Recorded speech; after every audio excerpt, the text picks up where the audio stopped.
Saudara-saudari yang terkasih, jumpa lagi dalam Pelita Hati hari ini, Rabu 22 Desember 2021, hari biasa khusus Advent.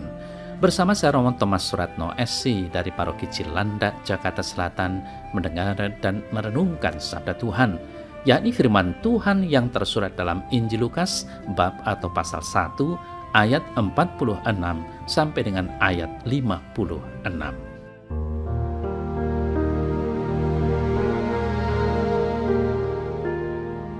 Setelah peristiwa yang dialami, Maria kemudian memuji Tuhan dengan berkata, "Jiwaku memuliakan Tuhan dan hatiku bergembira karena Allah Juru Selamatku, sebab Ia telah memperhatikan kerendahan hamba-Nya.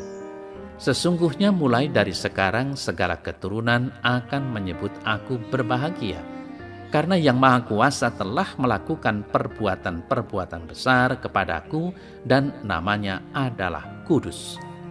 Dan rahmat-Nya turun-temurun atas orang yang takut akan Dia.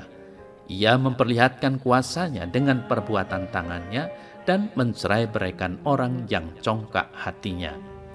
Ia menurunkan orang-orang yang berkuasa dari tahtanya dan meninggikan orang-orang yang rendah. Ia melimpahkan segala yang baik kepada orang yang lapar dan menyuruh orang yang kaya pergi dengan tangan hampa. Ia menolong Israel hamba-Nya, karena Ia mengingat rahmat-Nya seperti yang dijanjikannya kepada nenek moyang kita, kepada Abraham dan keturunannya untuk selama-lamanya." Dan Maria tinggal kira-kira 3 bulan lamanya bersama dengan Elizabeth, lalu pulang kembali ke rumahnya.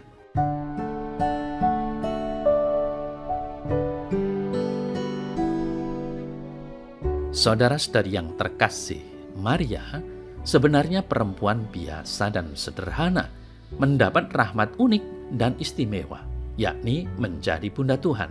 Mengejutkan, indah, tapi bukan tanpa masalah yang serius dan mengancam.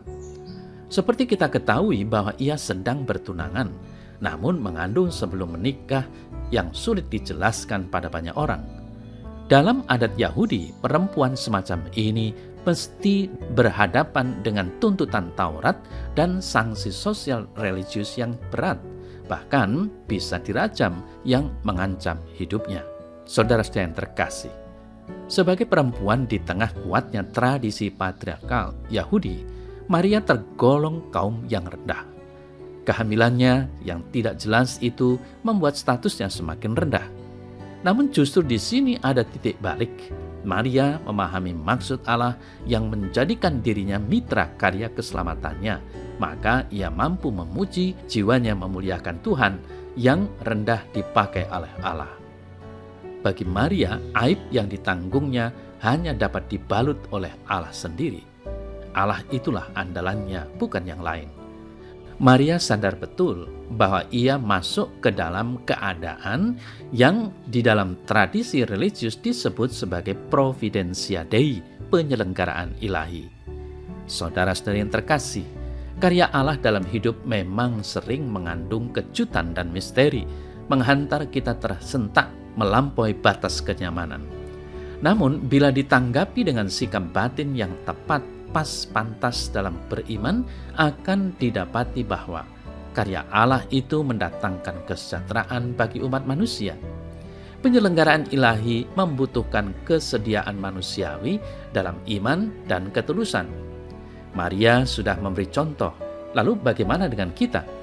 Saudara-saudara yang terkasih, dalam Kidung Magnificat, Maria mengekspresikan kekagumannya atas rencana Allah selagi rencana itu semakin tersingkap di hadapan umat.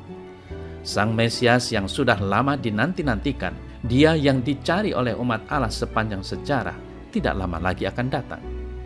Walaupun belum hilang rasa herannya mengapa dirinya dipilih Allah, Maria mengingat bagaimana dalam perjalanan sejarah manusia, Allah memilih meninggikan orang rendah untuk merendahkan orang-orang yang berkuasa. Saudara-saudara yang terkasih, ketika kita merenungkan kembali hidup kita, kita dapat melihat banyak cara yang telah ditunjukkan Bapa Surgawi kepada kita terkait belas kasih dan bela rasanya.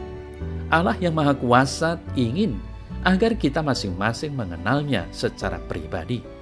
Kita manusia yang direndahkan karena dosa-dosa dan iblis telah diangkat oleh darah Yesus, anak domba Allah yang tak bercacat. Ia telah mengangkat kita, memberikan Roh Kudus kepada kita guna memberdayakan kita untuk melakukan kehendak-Nya. Allah juga sangat menghargai upaya kita untuk menyediakan waktu yang khusus untuk berada bersamanya, memampukan kita untuk melayaninya dan juga melayani satu sama lain. Dia telah memenuhi diri kita masing-masing dengan hal-hal yang baik bagi kehidupan kita. Kita dapat bersuka cita dengan Maria dan semua anak Allah karena kita telah melihat terpenuhinya janji-janji Bapa Surgawi dalam diri Yesus, sumber kehidupan kita.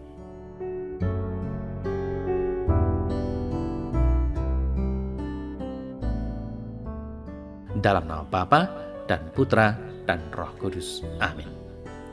Ya Tuhan Allah, bersama Bunda Maria aku akan selalu memuji dan memuliakan Dikau dengan menjadikan diri sebagai hamba-Mu dalam menjalankan segala apa yang menjadi kehendak-Mu di sepanjang hidupku. Amin. Dalam nama Bapa dan Putra dan Roh Kudus. Amin.